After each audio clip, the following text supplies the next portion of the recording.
Det här är ett poddradioprogram från Sveriges Radio.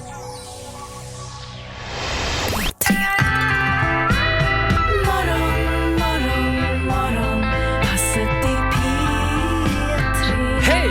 Jag heter David Ryd och du lyssnar på Gästpodden från Morgonpasset i P3. Det är Martina Kodjo och Hanna som är här idag. Och nu har vi fått på riktigt ett riktigt fin besök. Hon är på riktigt superstjärna. Välkommen Tove Lo! Hej! Välkommen hit. Hur mår du idag? Mycket. Jag mår bra. Vänta, vad händer nu? Så, Flyttar undan snuskiga grejer eller? Är det gamla snusar och skit som ligger framför? Här är så fint. Här ligger Rihannas $1 bill här. Ja, då får du gratis tugga med. Ja, titta här. Jag ska tugga det efter jag har druckit mitt kaffe här. Vi tar hand om dig. Du Tove, jag tänker, kan inte du berätta vad du har för relation till oss på morgonpasset? Du har fått ett manus. Det började. Du läser från det där manuset nu bara. Nu ska vi se. Nej men så här, jag har inte varit hemma så mycket de sista åren, men jag var hemma mycket i början av förra året eftersom jag hade opererat stämbanden. Och då var jag uppe så här tidigt på morgnarna och lyssnade på morgonpasset. Vad tänkte du då? Vad kul. Ja, och så kom ju Talking Buddy på och jag blev jätteglad och så här. Och så började ni prata så länge.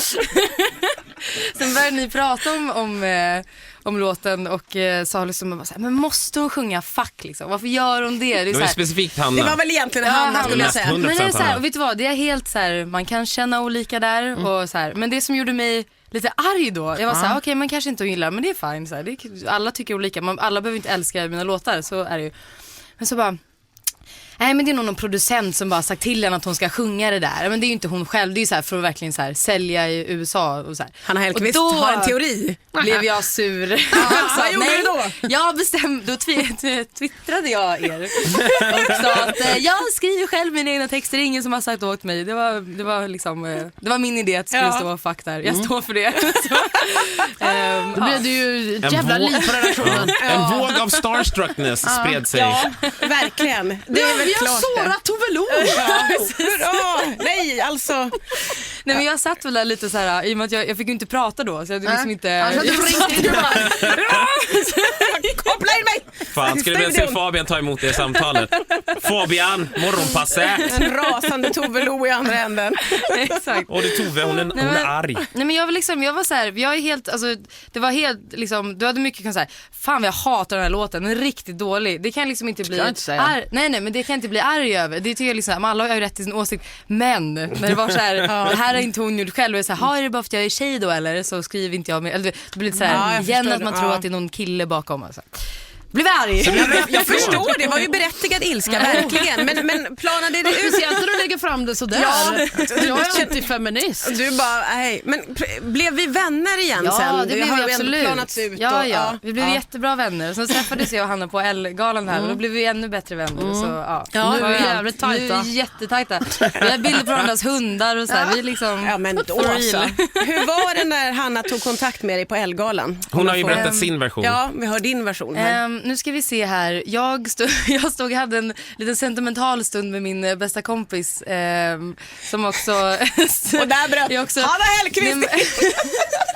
Åt hon någonting, Monne? För det bra timing. Hon brukar ha mat med sig när hon bryter in i såna här konversationer. Det tänkte jag faktiskt inte på. Nej, men däremot så åt jag en sån där någonting som jag trodde var en sån här marshmallow doppad i choklad, men så var det en chokladboll doppad i choklad. Jag blev så himla glad över det, så jag stod och åt den här och var jätteglad.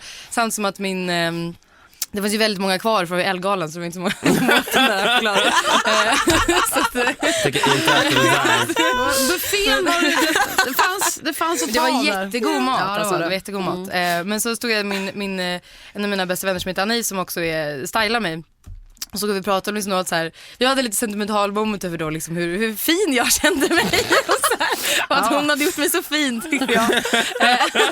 Vad gulligt, står du och äter chokladboll och bara, jag är så fin. Jag känner mig så jävla fin på Elgalan. Du är så jävla fin, Tove. Det är många glas här innan, men det var lite kul så.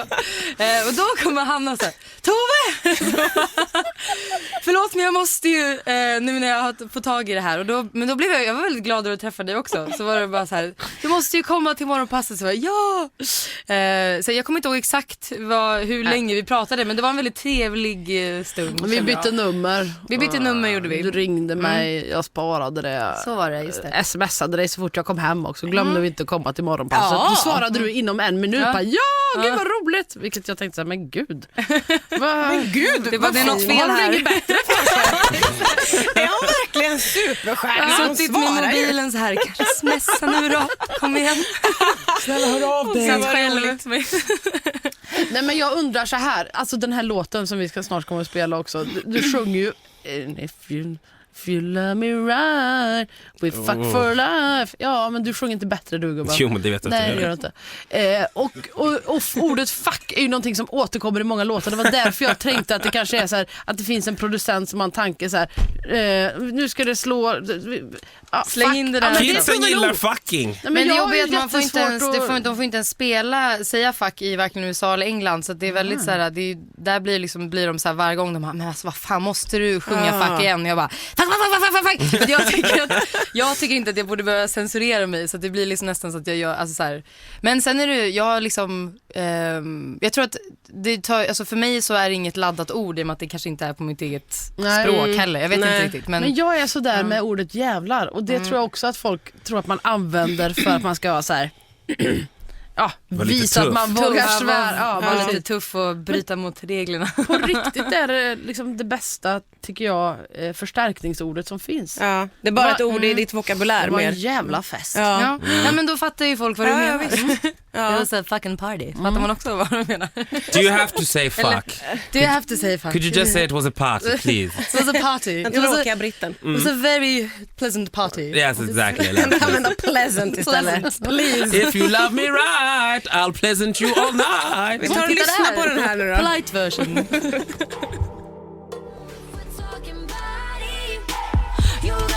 Tove Lo med Talking Body. Det är ju Tove Lo som är gäst hos oss den här morgonen. Vi sitter och pratar om ditten och datten här under låten då, för att det finns, ja, vi har ju inte sett så här förut. Nej. Och då berättade du lite enkelt om ditt liv och på turné och ett helt vanligt turnéliv. Där du sa att det finns ju, vi började prata om det här med att ordet fuck, det är ju jättekänsligt i USA.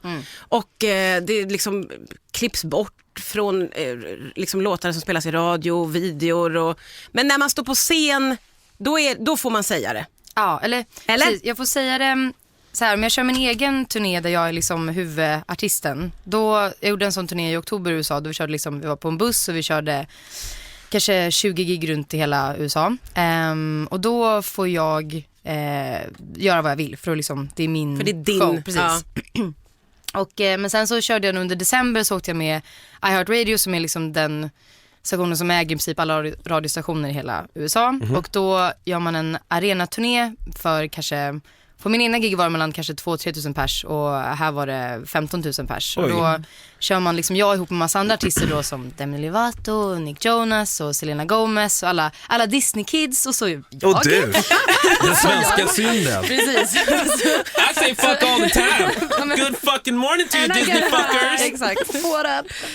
Fuck you kids. Nej, men så är det typ. Och det är ju så, de är ju liksom, och skulle de då säga liksom stå på scen och börja svära, då skulle det bli lite liksom så här, you're supposed to be role model. Så de har varit kända hela sina liv, de har ju barn som fans och jag är ju lite äldre och liksom har väl inte riktigt riktat mig till 7-åringar så här. Men jag gillar att inte lägga någon värderingar. Jag har inte riktat mig till 7-åringar. I don't fucking like kids. If I see a kid, I'll kick him in the face. Hate them kids. The fucking face. Yeah, fucking face kids. Jag gillar några barn. Några barn. Okay. Min guddotter är min favoritunge. Som är, jag tycker det hedrar dig att din publik inte i första hand utgör barn. Men men där var de lite så att men du får så bad de mig så kan du bara snälla inte svära under den här turnén, för att det är liksom, det är ju barn här liksom. Och jag bara, men absolut, jag ska tänka på det, men jag glömmer ju det varenda gång så. How the fuck are you? Jag bara, nej. Men det gick ändå ganska, det var ingen som sa så mycket, men det de hade sagt till mig från början var liksom att så här, du får absolut inte flasha brösten, då får du liksom inte vara med på den här turnén. Och varför säger de så till dig? Det säger de för att jag började då med det här på mina gig under sommaren, och ingen har liksom reagerat riktigt runt om i Europa. Men jag gjorde det även på mitt gig i Stockholm i våras och lite så här, men det är som folk kan inte. Vi är europeer. Men helt ärligt så var det ingen som har sagt så mycket om det. Så här. Men i USA var liksom varenda fråga jag fick under hela sommaren var så här: why do you flash your Jag tror det fina ordet är memories. memories. Ja, okej. Ja, men det är okej, your memories. Och för mig, alltså helt ärligt så kommer jag inte ihåg hur det började. Det var, tror jag, ihop med att det läckte massa bilder från Timebomb-videon som var liksom nakenbilder på mig. Då har de liksom så här, tagit bort, behövt liksom täcka bröstvårtan för att kunna lägga upp dem. Men jag var så här, först så bara så här, det har ju lite jobbigt att det läckt bilder. Så var jag så här, i alla tidningar förutom i svenska tidningarna så var liksom bröstvårtorna täckta, förutom i Sverige. Det är så här, boom, här har du allt liksom. Här är de! Och då började lite så här Plustjänsten bara. Ja. Och då började jag komma in lite på det här med så här free the nipple, att så här, varför ska man inte kunna, eller så här, jag väljer att visa dem. Och sen var det också mycket när vi skulle släppa videon, så var det mycket, du vet, kom mycket direktioner från USA och England så här, det här får visas, det här får inte visas. Så är det så här, England kom så här, you can still see top of the vagina. Man bara, vad är top of the vagina? Nej, jag ser, alltså man ser ingenting. Det men det är så här, nej, men jag vet liksom inte jag vet inte var gränsen går för top Jag of tror att vagina. bland britter det är väl typ De vet. under naveln. Ja, typ så. Liksom. That's where the vagina begins actually. Okej, I ungefär så. feel quite Ungefär offended. så. Nej, men det var lite samma med det, så började jag bara tycka att det var lite kul och provocera lite i vanlig ordning och kände liksom att så här, det här är bara något jag borde kunna göra utan att någon ska kunna säga någonting om det. Eller så här. Och det är lite gärna så här, väldigt många killar som står på scen utan tröja innan mig under den här festivalen. Då vill jag också stå utan tröja, så nu gör jag det ungefär så. Och sen så har jag bara fortsatt med det, så har det blivit en del av min show och så här, många fans har börjat slänga av sig BH:na och liksom, du vet, så det har blivit en Tuttfest. tuttfest Ja. Men det är bara då... Men det fick jag inte göra då på den här I Heart-turnén. Men det höll jag mig faktiskt från. För jag ville inte bli... Det var liksom ett väldigt allvarligt snack att så här, gör du det så får du inte fortsätta turnén. Liksom. Men hur är det? Du blir intagen i ett rum och någon sitter och är så här... Ja, men lite så. De är samtidigt bara, you know we love you and your show is amazing. You're such a breath of fresh air in this, you know. Sen bara, but. Så är det så här. That being said, would appreciate if you did not show your memories to the children. Exakt. Och det Children doesn't need to fanns see the memories. liknande regler när du medverkade hos Taylor Swift. Precis. Förstod vi också. Ja, Det var också en, så här, ett passus. Ja, Och sen sa Taylor. Det var lite så. Sen när jag satt och hängde med Taylor då, så sa hon till mig nej men det var också det kom ju från hennes liksom gäng då, liksom att så, men det är ju typ tjejer som är liksom 4 så här, bara, men det är väl de som minst bryr sig. Som Ja, de har ju precis sugit på en tutte, så de är så här, aha, det är så här. Men du jag förstår medverkade på grejen. hennes turné. Ja, det var en väldigt intensiv, ganska häftig period i livet faktiskt. Hela oktober var ju liksom min första headline-turné i USA, som var typ det mest magiska jag varit med om. Alltså det var verkligen att ha största egna publiken jag haft, så liksom att så här, okej, nu spelar vi på den här det var ofta så här stora gamla teatrar som vi spelade på runt om i USA, och så var det kanske mellan 2-3 tusen pers, och bara det var så här, de här ska se mig, det var så jävla coolt. Men jag tänker mig att det måste, alltså känner man inte en jävla press på sig, alltså just när man gör sin första headlining, i och med att det är du nu som måste stå till svars för om folk kommer eller alltså, inte? Så här, för året innan, också så här, för det har gått så otroligt fort liksom. Året innan så hade jag liksom den första gig vi tagit, då var det bara så här, jag får spela live, vad händer? Du vet liksom. Nu var det så här, okej, nu måste jag ju bjuda på liksom, nu ska det vara liksom en show, där ska det vara mitt så här. Och då men vi hade jobbat, alltså med mitt band som är helt fantastiska, som är 3 killar från Sverige som jag liksom bara håller varmt om hjärtat. Vi jobbade liksom tillsammans med att få ihop en show liksom, som var 1,5 timme, som verkligen kändes som en så här, som jag bara så här, det ska vara en emotionell resa från början till slut. För jag kände väldigt mycket när jag liksom jag går igenom alla de här känslorna som jag kände när jag skrev låtarna under själva gigget också. Så det blir väldigt mycket liksom ilska, sorg och glädje och liksom lite porrigt där i mitten, och man känner sig liksom väldigt bara så här, jag känner allting väldigt mycket. Så det jag är liksom helt dränkt i svett efter hela gigget. Jag är liksom helt slut och så här. Och vi liksom går alla av scen, och det är bara så här, de första som kommer och kramar oss blir så här, nej vänta, inte riktigt den, det är så äckliga just nu. Men vad kul, nej, ingen kram. Men det var väldigt just de veckorna innan där, så hade jag jag kommer att vi spelade en festival i Atlanta, flög samma kväll till Vegas, spelade i Vegas 2 gig nästa dag, flög nästa dag till LA där jag hade så här koreografiträning på förmiddagen, Och sen dagen efter det spelade jag in Moments-videon i 2 dagar. Och sen repade jag i 3 dagar och sen började hela turnén då 1 månad. Så det var väldigt så här. Men hur fan orkar du? Jag vet faktiskt inte, men det var för att allt var så kul. 28. Allt var så kul, alltså allt gick väldigt bra och det var liksom, det är tack vare det. Hade någonting så här gått fel, då hade jag nog fallit ihop. Men du, vad äter du innan en sån konsert? Om du fan tar liksom ut dig på en och en halv timme. Men nu, det är lite alltså inte så mycket precis innan. Alltså jag brukar så här inte äta kanske typ en timme innan för att men man måste ju ändå ladda upp på något sätt om du liksom... Jo men det gör, men vi, alltså vi har alltid liksom, det finns ju catering där, sen har vi liksom en rider där det står massa grejer. Vi hade ju i början när vi turnerade hade vi ganska mycket så här godis, chips och glass och öl och nu är det så här, alltid utbytt i så här sjukt nyttiga grejer för att alla bara liksom, gick upp rätt så mycket i vikt första. Och det är ju för att man står och äter hela tiden för att det är där liksom. Ja. Jag är väldigt så här, finns det mat som bara, på Elgalan. Du vet. Precis. Finns det mat så äter man. Ja. Exakt. Men sen var det blev ju så här 1,5 timmes träningspass varje dag liksom. Så det var ganska skönt. Man tänker inte, men jag är ju vegetarian så jag äter liksom ganska mycket grönsaker av mig själv blir det väl. Men det är liksom men sen efteråt då är det bara så här, ge mig ett lass med mat. Alltså då är det så här, det är ganska nice att äta efter så man liksom har sparat. Sover man gott efter en sån här konsert eller är man liksom uppe i varv? Och typ... jag är rätt uppe i varv. Det beror på lite. Jag går gärna ut och gör någonting efter liksom. Men framförallt så sover jag väldigt gott på bussen. Alltså vi ligger ju 12 pers i liksom en liten sardinburk liksom i så här, alla har en så här bankbädd så det är 3 så här 1 2 3 1 2 3 1 2 3. Så är det liksom en liten soffgrupp längst bak och sen längst fram vid chauffören. Så sover jag liksom i mittengången. Och man sover, alltså jag sover typ så här, snittar väl kanske 4 timmar på natt. Där sover jag liksom 12 timmar utan problem, utan att vakna en enda gång. Och det händer liksom inte mig. Så jag är så här, bussturné, jag längtar så mycket. Man blir liksom lite så här, det är som att man blir liksom vaggad, du vet. Och sen tycker jag om att så här, alla ligger här i samma rum och vi är nära varandra. Det är väl en som är vaken. När man var liten och skulle åka på roadtrip med föräldrarna. Ja. Att man liksom sätter sig i bilen och boom, direkt så slocknar man. Ja. Hörrni, vi ska fortsätta prata efter nyheterna. Det här är P3. Du nämnde ju Taylor Swift lite kort innan nyheterna. Jag måste säga att jag följer Taylor Swift på alla möjliga sociala medier. Och när hon kanske fortfarande är ute på sin turné, men under hösten så var det väldigt mycket turnébilder.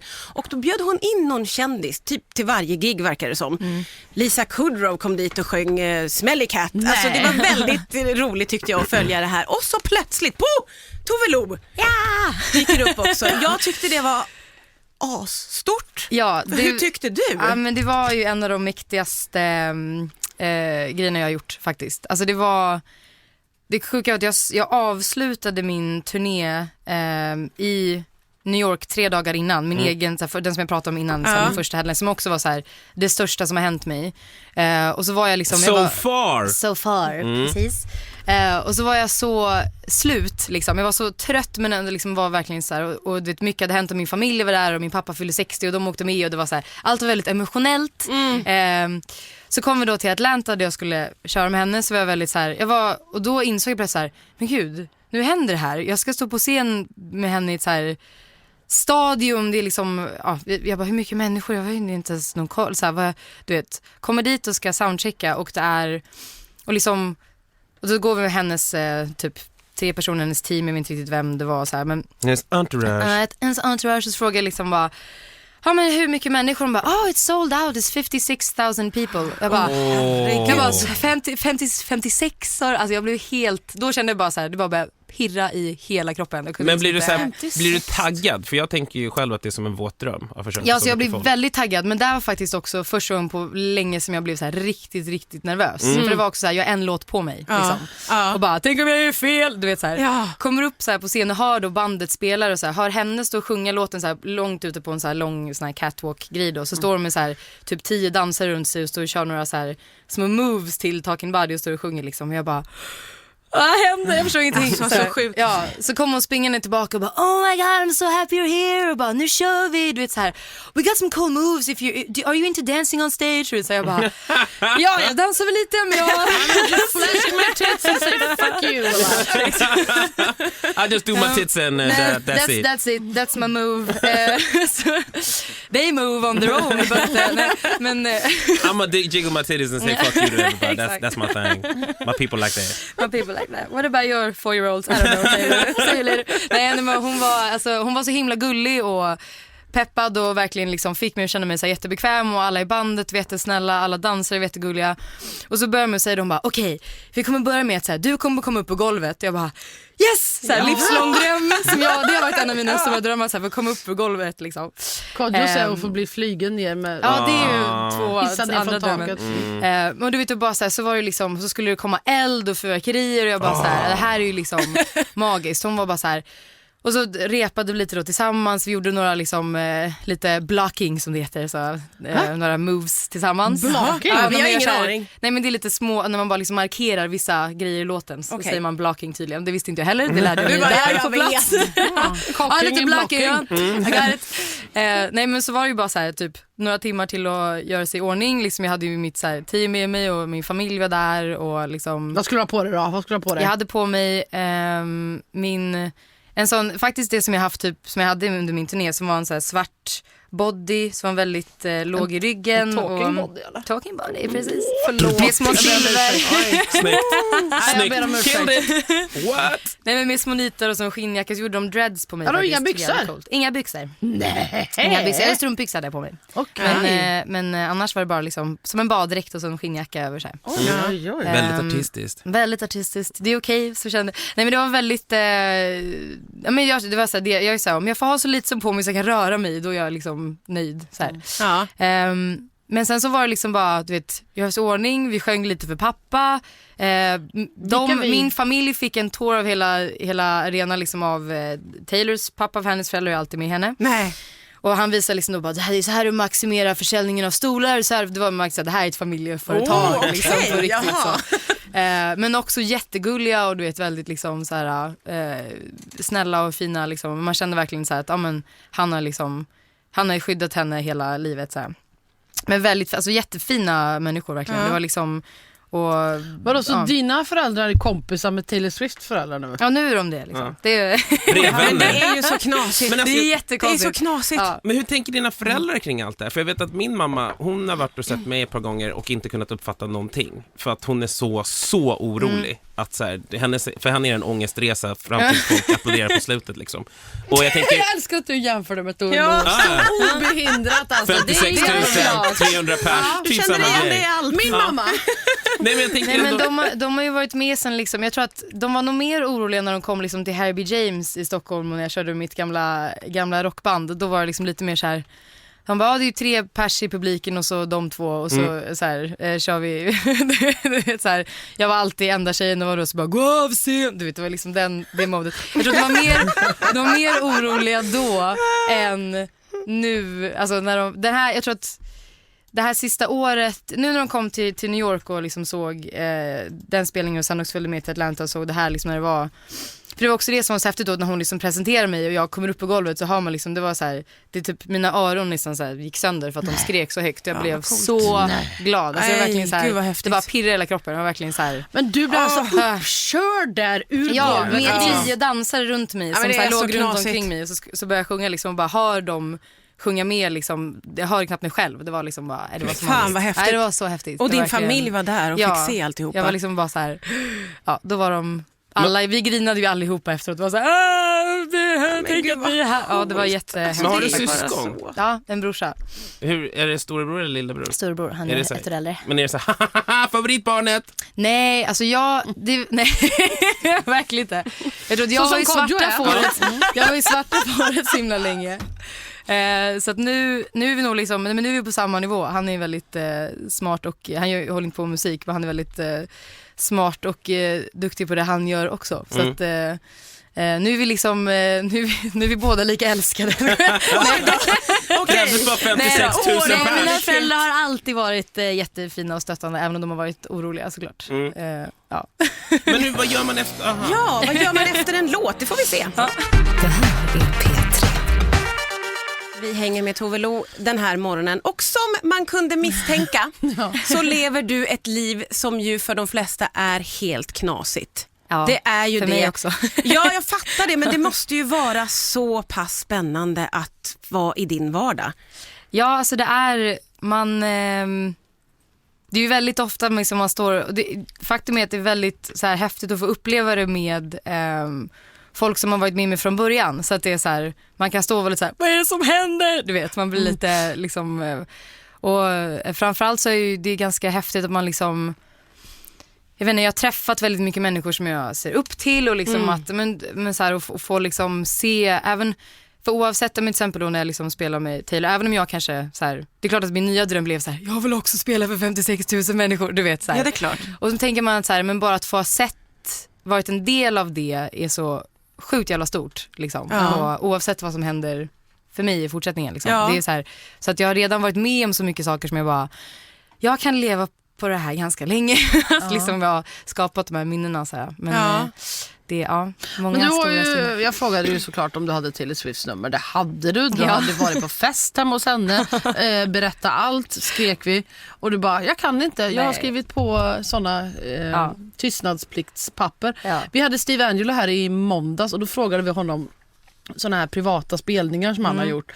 Och han kunde liksom säga så här, det är helt sjukt, plötsligt står man med Beyoncé i Libanon någonstans och spelar för. Men han får inte säga någonting och du får inte heller säga någonting fast du bara varit på en vanlig liksom hemmafest. Ja, nej, det här var ingen vanlig, jag har varit på vanlig hemmafest också, men det här var en lite mer officiell, eller så här, det här var lite större och då tror jag att det, alltså när det är en vanlig liksom hemmafest hos någon, ja men så här, hänga liksom typ alltså kanske så här 40 pers, man ska säga, då är det ju inte, då är det ingen som skriver på papper. Men när det är liksom lite större kanske, när den börjar närma sig, när det är liksom lite mer så här, men kanske inte officiell, en officiell inofficiell grej. Så att det ändå är så här, men lite folk som ändå kanske kommer tänka sig skriva om det, så måste man lite så här. Men det är också lite så här, men vad man än är så kan ju folk filma eller göra vad som helst. Och det kanske är, jag tror inte att det är alltså för hennes skull, utan det är kanske också för de som är där liksom. För det är ju rätt så många som man så här, man bara, där är Cara Delevingne, hej, du vet, alltså liksom. Men jag förstår det. Och sen är det lite också att jag själv så här, man vill respektera det, för att för mig är allt det här så himla nytt. Så det är klart jag så här vill bara typ berätta allt som har hänt, men så känner man också så här, nej men nu har jag ju lärt känna den här personen, så jag måste ju faktiskt respektera att jag inte bara kan stå och prata om henne hur som helst. Alltså, så här. Men jag tänker mig att du måste ju bli starstruck i tid och otid. Ja, det blir man ju. När har det blivit som mest så här, what? Vi är i samma rum, vi andas samma luft. Jag tror faktiskt när jag träffade Lord första gången så kände jag liksom att jag så här, 'Cause we're gonna be royals. precis. Royals. Nej, men då var det verkligen så här, och det var jag träffade henne när hon var här på Skavlan faktiskt. Så liksom styrde Universal upp att jag liksom, de bara, vill åka och träffa henne liksom. Jag bara så här, ja, så blir väldigt så här stelt inför massa, och typ så här folk, hennes cruise och kolla på henne och så mitt cruise och kolla på mig, och alla var så här, prata nu. Nej, usch, vad obehagligt. Men det var fortfarande så här, hon var så himla, men så typ, men det var fortfarande så här, jag blev så nervös, jag bara, du är 10 år yngre än mig och jag vet inte vad jag ska säga, för du är så cool. Och jag känner mig som en liten tönt här, och jag liksom bara, I love your songs, yes. Och hon var så himla, för då hade hon tweetat min låt liksom, och bara så här, om Habits, och var så här, det här är värst, vilken refräng, och det så jag bara, du höll på att dö liksom. Så att då var jag riktigt så här nervös och typ snubblade på orden och blev så här. Och hon är ju från Nya Zeeland, så hon har ju en speciell dialekt liksom, som jag ändå så här, jag fattar den, men så var det så här, sorry I didn't understand. Men började du härma hennes dialekt efter? Nej, vi pratade inte tillräckligt länge, men jag hade nog gjort det. Jag tror inte det kom ut på luften, men du har en tendens att börja härma folk jag umgås med. Ja. Jo, men jag tror att om jag skulle umgås med henne väldigt tajt i några veckor, då skulle det nog börja bli. Då skulle du härma. Ja. Yeah, den alla så.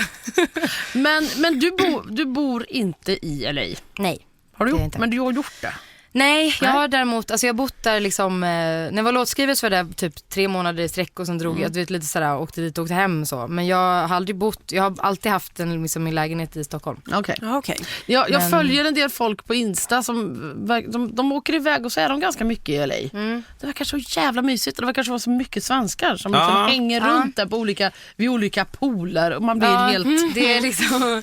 Nej, men hur är det liksom? Det är väldigt kul, alltså jag åker faktiskt dit nu i början på februari februari ska jag fortsätta skriva. Jag har varit hemma nu 5 februari. 5 februari, precis. Ja, koll på. Jag har koll på kollat allting. kalendern. Ja, precis. Så jag har varit hemma nu hela januari och spelat in massa låtar som jag har skrivit under året till min nästa platta. Och sen ska jag fortsätta skriva och spela in en månad i LA då.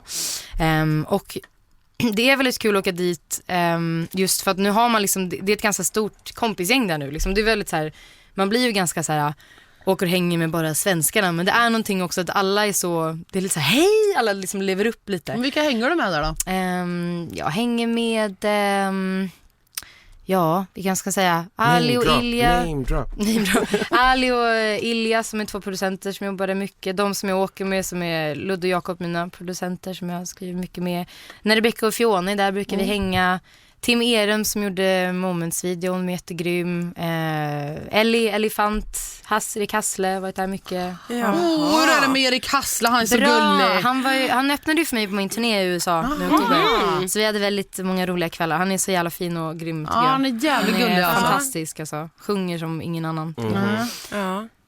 Men det låter som ett jävligt gött liv. Det är ett gött liv. Men jag ska är du glad eller? Skrattar du det du har? Nej, men man kan ju vara så, man kan ju ha allting serverat och ändå vara jävligt deppig. Nej, liksom. jag är faktiskt, det har gått till perioden. Jag är väldigt stressad så jag har en tendens att så här, inte se de bra grejerna. Men jag har liksom, det har varit lite min så här, jag brukar inte göra nyårslöften, men det har varit lite min att säga bara, nej, jag har så mycket som jag är glad för så jag tänker inte skapa mig själv några problem. Förstår du? Jag tror att det är lite så när man är en person som är så här driven och man vill göra sitt bästa och man liksom så här ambitiös kanske, då är det lätt att man liksom bara ska hitta allting man ska förbättra hela tiden och det tror jag är ganska farligt, framförallt om man har så mycket som jag nu, alltså så här, när man tar mycket, det är lätt att ta mycket för givet också i den här, alltså när man blir matad också med så här, ja men det där ska inte du behöva göra, det här ska du vet liksom och fixa, så kommer in helt plötsligt så kommer in pengar i bilden, då är allting mycket, det underlättar ju mycket saker och så här, men man måste liksom komma ihåg att så här, varför började du? Vad är det egentligen du vill göra? Och varför liksom, började du då? för att jag älskar musik. älskar men att du sjunga berätta om det där rockbandet när folk skrek åt och gav sig igen. Fick mycket skinn på näsan under den tiden kan jag säga. Kanske inte hinner. Nej men vi hette Trembleby. Jag tror till och med att det finns låtar kvar på MySpace. Kan man gå in och söka lite för svart hår i så här, mina liksom from the past. Nej men vi var ju liksom så här, vi la upp våra låtar gratis och var så här, musik, du vet så här, alla får lyssna på vår musik och vi hade en massa så här indiebolag från typ Brasilien och Portugal som hörde av sig och ville signa oss och vi var såhär, nej, vi gör det här själva. Och så, ja men verkligen. Och så spelade vi på massa typ sketchy barer runt i Stockholm och Enköping lite och så här. Vi vann Lidingö Rock någon gång så vi var i rockklassiker och spelade live typ. Så skulle jag ge telefonnummer till våra manager om man ville kontakta oss och jag gav fel telefonnummer för att jag hade inte telefon med. Så jag bara, det löser sig. Vill de hitta oss hittar de oss. If it's meant to be. Hörru du, det kommer ganska mycket frågor från våra lyssnare. Har du lust eller har du tid att stanna en liten pyttestund till? Ja. Det är typ 11:15. Vad lätt.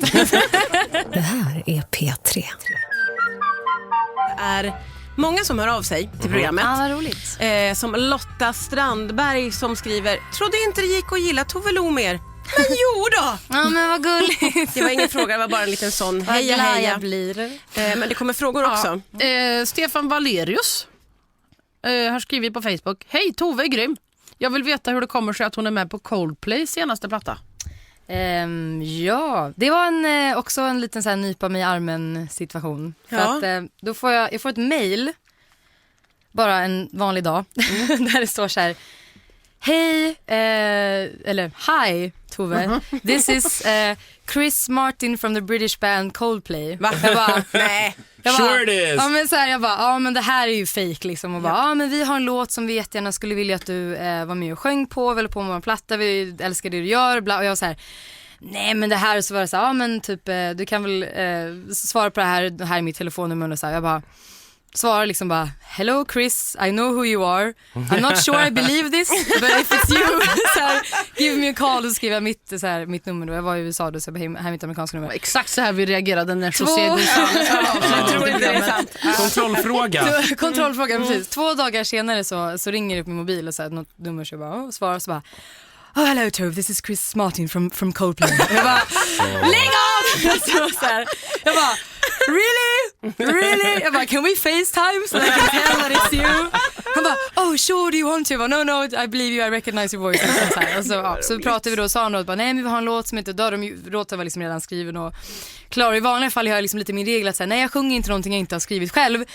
När det är Coldplay. Gjorde du ett undantag? Det gjorde jag ett undantag. Ja. Men nu kommer ni vilja sitta lite så här, viska. Så här, men för då var det lite så att men jag fick den här och var liksom bara så här, are you kidding? I've been singing your song since I was 15. Du vet liksom bara så här, det kanske känns lite gammal. Så han sa, yes, well you know this you know, a man's last wish, hahaha, typ lite såhär skoj och skämta noll. Så jag bara, I didn't mean like that, det var kul. Då blev jag såhär, nej, har jag femdat Chris Martin på? Men hur som helst så bestämde vi att när jag kom till LA så skulle då skickade de låten till mig. Så satt jag och jag var i Brasilien när jag fick låten. Så jag satt liksom på min balkong i Rio och kollade ut över liksom Copacabana-stranden och lyssnade på den låten och bara, du vet, var helt i liksom. Men det är lite roliga då i det här. För det här var ju inte roligt. Jag hoppas det händer något snart. Nej, men det var helt magiskt. Men jag trodde då lite så här, ja men det är klart att jag ska ju skriva om min vers lite så att den passar mig, du vet så här. Så jag började då liksom skicka lite nya textidéer till honom, lite sådär, men här jag skrev lite så här, så tänkte jag kanske lite så här på refrängen, men fick inget svar tillbaka. Och så insåg jag så här bara, vänta, jag bara stod det någonstans förresten att vi skulle skriva den här ihop, eller att jag liksom skulle ändra grejer, så bara, nej det gör ju faktiskt inte. Så här är ju det bara som alltså lite så här, då, han är ju fantastiskt duktig och har ju lagt så här, det här är ju hans låt som han har skrivit och vill ha den så här. Ja. Hade det varit i min situation när någon hade bara kommit och så här, jag tycker det ska vara så här istället, hade jag bara, du, det här är min låt som jag skrivit, nej så här är låten. Ja. Och han då är ju väldigt så här, fin och ödmjuk och liksom väljer då att bara så här, nej men du vet, inte sätta dit mig utan låta mig liksom köra min grej. Don't worry fellas, she'll figure out. Så jag inser då lite att så här, typ, så jag bara skriver liksom bara, förlåt, jag inser väl att jag kanske inte borde bara, jag menar inte att, jag trodde att strunt samma, det är jättebra som det här, förlåt mig. Han bara, och han liksom bara, I appreciate it, typ, han bara, of course, you know, I always want to hear your ideas, but for me, you know, the lyrics are very personal. Så jag bara så här, förlåt. Känner mig så jävla dum. Men jag kommer då till... Då tog väl ojorda bort. På Copacabana i Brasil. Ja, men jag kommer då till... Nej, det här var faktiskt när jag kom till Lido några dagar innan. Och det här var ju då det här var några dagar innan Moments-inspelningen. Så det här var ju då inklämt där emellan Atlanta, Vegas, koreografiträning. Det var liksom någonstans där. Ja. Men jag kom till studion och ska spela in. Och får träffa då hela bandet. Och det är liksom bara så här... Chris kommer med någon så här lila Musse Pigg-tröja och är liksom så här skitsnygg och ascool och jättesnäll. Och jag bara så här... Kan inte Jennifer Lawrence vara också? Jag tror de ditade då långt. Så jag hade någon slags hopp om att... Just det, det var inte det. Jag var liksom bara så här, om hon är här så kommer jag liksom flyga i taket. Men på riktigt. Ja, det är min stora girl crush tror jag. Hon och Cara Delevingne mina så här. Men hon var inte där. Men i alla fall. Men så jag tänkte att vi skulle fråga lite så här, how's Jen? Men det kändes lite fel. Ni gjorde inte det? Nej, jag gjorde inte det. Nej. Men vi satt och pratade, typ spela lite låtar från min skiva, så här, spela moments och lite så här och de sa massa fina saker. Alltså det var bara en väldigt overklig upplevelse. Ja. Och jag spelade in och så var jag sådär jobbig och var inte nöjd och ville göra om och så ville jag stå där och lyssna. De bara, men vi tänkte, vi har nog det vi behöver. Vi kan säga bara, nej men jag vill lyssna när ni klipper liksom. Då var inte band utan då var det deras tekniker som hade spelat in mig. Och då, så de var inne och spelade in massa andra grejer för de var ju liksom i så här sista dagarna att göra klart skivan. Och han bara, nej men I have what I need. I think you can go. Så jag bara, no, I'm not gonna leave. Så jag så här, I wanna hear what you do with these takes. Han var så här, but I need to be like in my zone and kind of cut this. And jag bara, I'm not gonna say anything, I'm just gonna sit here. Gud.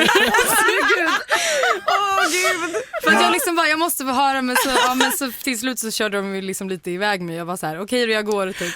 I will leave by myself. Gud, okej då, jag går. De var så här, vem tror ni att det är? Nej, men sen så jag bara, men kan ni skicka mig liksom ni måste skicka mig en version på det här liksom, så att jag kan så här, känna att jag är nöjd liksom bara.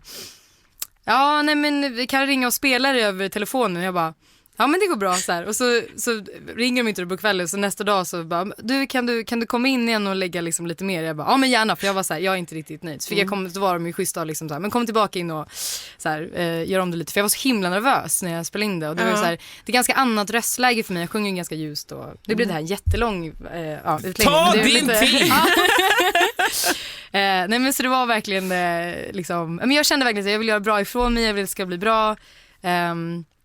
Men de var jättenöjda, sen så blev det liksom... Ja. Och var du också nöjd då? Ja, då var jag jättenöjd. Ja, till slut var jag liksom så här: okej, det här känns bra. Det här är bra. Nu är jag nöjd liksom. Hade några kriser däremellan. Jag bara, är det verkligen bra? Tillför jag ens någonting till den här låten? Du vet så. Men sen så, nej, det är bra. Det känns bra. Så att, ja. Vad roligt. Så, ja, alltså så kul verkligen. Det känns rätt häftigt att det är så här, feature på Coldplays, plattan är Tove Lo, Beyoncé, och man var så här, ett komma separerat. Jävligt häftigt.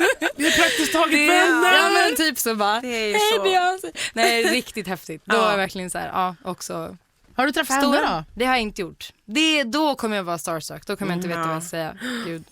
Verkligen. Men märker du att folk blir rädda när de träffar dig? Att de blir så här... Ja, faktiskt lite mer och mer då. Ibland kan jag märka så här, liksom, typ när jag träffar kompisars kompisar så är det så här. Så jag bara så här, hej Tove, så här, hej. Så är det här liksom, lite så här. Och då, men jag tycker mest att det är ganska kul. Och så ofta som, så är alla liksom spelar coola då kanske fram till så att, alltså det är skillnad med att träffa ibland fans som liksom börjar grina och så här. Då är det ju verkligen liksom en så här speciell moment. Men... Har du ingen historia på det, Kodjo? Jo, det har jag faktiskt. Gråsande fans. Minns att det var i Göteborg under Peter Guld, och då träffade jag ett par killar som bröt sönder och samman. Några morning bitches började grina. Kodjo klev in stor grej. på Avenyn faktiskt. Hela Göteborg bara, what? Fyrverkerier och Ja, det är klart. fantastiskt. Men Fantastiskt. får man plats med en till fråga? Ja, visst. För jag undrar, för jag upplever ofta, nej, men så här, vilken underbar dag, Tove Lo. Vill fråga gästen om Hunger Games. Hur fick hon möjligheten att ha med grymma låten Scream My Name? Låten spelas inte i filmen. Vad är poängen med att separera albumet med låtar som Toves? Puss och kram, grymma ni. Göteborg. Förstår du ingenting? Nej, jag tror de menar, Jag förstår. varför plockar de ut din låt? Nej men grejen är så att det är så som det fungerar, vilket jag också, jag kan berätta en annan liten rolig historia om det här, men så jag tänker så att soundtracket som liksom hör till, i filmen så är det bara filmmusik. Den enda låten som spelas i Hunger Games är ju Lords då, Flicker Beat, som spelas under sluttexterna. Annars är det bara liksom filmmusik. Sen gör man ett soundtrack där då x antal låtar liksom läggs till som känns som att de skulle kunna ha det hemma i filmen. Men det är så mycket problem med rättigheter hit och dit, så därför använder man sällan själva låten i, alltså själva låtarna i filmerna. Okej. Och nej men så att jag helt enkelt så var det så att Lord skrev till mig och igen fick ett mejl och var så här: är det här på riktigt? Så, och frågade om jag ville skriva en låt till som skulle vara med på själva soundtracket, som sen då släpps i samband med filmen, men ingen av låtarna liksom är med i själva filmen. Så funkar det med alla. Jag tror liksom, och likadant var det här vad hette den? Jag kommer inte ihåg vad den filmen hette. En jävla skitfilm som vi hade en låt med i. Typiskt att det var en skitfilm. Sharknado! Det är ingen skitfilm. Nej men typ, det var den här det var nog också så här, det var någon så här sci-fi film med typ vad fasen hette den? Star Wars! Skojar Nej, bara. någon gammal film, någonting på M. Och gud vad dåligt jag Matrix. kommer ihåg den. Vem spelar med den då? Ja, vad har du då? Men det är ju det är så halvkända skådisar som, det är en så här sci-fi film som handlar om typ att alla har så här något märke tatuerat på sig som blir till vapen som de så här kastar, och så är det så här. What? Jag känner Jag inte kommer igen inte det här. ihåg. Nej men jag har sett i alla fall, jag trodde då hade det blivit så här. Vänta, ja! Shadow... Det var också någon så här trilogi. var det en trilogi? Ja, det För var jag en vet trilogi. att det var fanns typ någon Shadow andra. Hunters, så hette den. Nej. Nej. Nej. Okej, vi ska ta reda på det här. Men jag kan i alla fall berätta, det kanske är bra att jag inte säger vad den heter. Så men vi hade en låt med en DJ som heter Seven Lions. En låt som heter Strangers, som var min första liksom, feature som jag gjorde för länge sedan. Och den var med då i soundtracket. Då var det lite samma grej att så här, ja, men den var med på själva soundtrack-skivan men inte i själva filmen. Men jag hade inte förstått det då, så jag tog med en massa kompisar, vi skulle kolla på den här filmen och bara såhär, nu är den animerad, vi sitter och genomlider, alltså den var så dålig, och bara såhär, vad är det här för skitfilm? Och så bara märker vi såhär, okej, men nu är det snart eftertext, jag bara, har jag med eftertexterna? Vi sitter genom hela eftertexten och så kommer det låten och jag bara, och alla bara, vad hände? Så här, jag förstår ingenting, så jag är inte ens med i filmen. Mortal Instruments. Ja, The Mortal, City of Bones. Ja, där var den. Precis. Ja, där fick du genomlida. City of Bones. Den var riktigt dålig. De har gjort en serie på den som också är dålig. Ja, det kan jag tänka mig. Men det låter bra. Tack så mycket. Där var jag ändå inte riktigt med i själva filmen. Tove Lo, det var jättekul att du kom till programmet. Hoppas att du vill komma tillbaka när du är i Stockholm nästa gång. Kan du väl göra? Det gör jag. Kan du komma hit och hänga lite? Det var jättekul att vara här. Tusen tack. Är vi vänner nu då? Vi är vänner nu.